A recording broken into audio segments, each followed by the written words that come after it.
से जानवर रहते थे, जिनमें एक चालाक लोमड़ी और एक भोला भेड़िया भी शामिल थे। दोनों की दोस्ती मशहूर थी, मगर भेड़िया हमेशा लोमड़ी की चालाकी के जाल में फंस जाता था। एक दिन भेड़िया और लोमड़ी जंगल में खुराक की तलाश में निकले। बहुत देर तक तलाश के बाद भी उनके हाथ कुछ न आया। भूख से निढाल होकर भेड़िया बोला, लोमड़ी बहन, क्या तुम्हारे पास कोई तरकीब है? मुझे बहुत भूख लगी है। लोमड़ी ने सोचा और बोली, हाँ मेरे दोस्त, एक तरकीब है। चलो, मैं तुम्हें एक खेत के पास ले चलती हूँ जहाँ किसान की मुर्गियाँ हैं। हम वहाँ से कुछ मुर्गियाँ चरा सकते हैं। भेड़िया खुश हो गया और दोनों खेत की तरफ चल पड़े। वहाँ पहुंचकर लोमड़ी ने कहा, मैं चुपके से अंदर जाकर मुर्गियाँ लाती हूँ, तुम यहाँ इंतजार करो।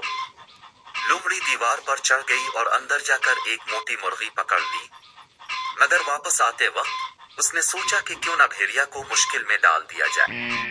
उसने जानबूझकर शोर मचाया ताकि किसान जाग जाए। किसान ने शोर सुनकर बाहर निकलकर देखा और भेड़िया को देखकर चिल्ला उठा, चोर चोर। भेड़िया घबरा गया और भागने लगा, मगर लोमड़ी पहले ही वहां से निकल चुकी थी। कुछ देर बाद भेड़िया फिर से लोमड़ी के पास आया और बोला, लोमड़ी बहन, हम तो पकड़े गए थे, मगर मैं किसी तरह भाग आया। क्या कोई और तरकीब है?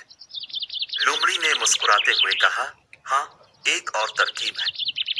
जंगल के दूसरे हिस्से में एक शेर मुर्दा पड़ा है, हम वहां जाकर उसका गोश्त खा सकते हैं।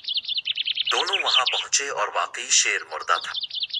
भेड़िया खुश होकर शेर के गोश्त पर झपट पड़ा और लोमड़ी भी साथ देने लगी। मगर जैसे ही भेड़िया ने पहला नवाला लिया, शेर अचानक से उठ बैठा। असल में शेर जिंदा था और आराम कर रहा था। शेर ने गुस्से से धाड़ कर कहा, इसकी हिम्मत हुई कि मेरे शिकार को खाए। भेड़िया डर कर भागने लगा, मगर लोमड़ी ने अपनी चालाकी से शेर को समझाया कि वो सिर्फ भेड़िया को सबक सिखाने आई थी। शेर ने लोमड़ी की बात मानी और भेड़िया को जंगल से निकाल दिया। इस तरह लोमड़ी ने अपनी चालाकी से न सिर्फ अपनी जान बचाई बल्कि भेड़िया को भी सबक सिखाया। कहानी का सबक, हमेशा अपने अक्ल से काम लेना चाहिए और दूसरों की चालाकी से होशियार रहना चाहिए।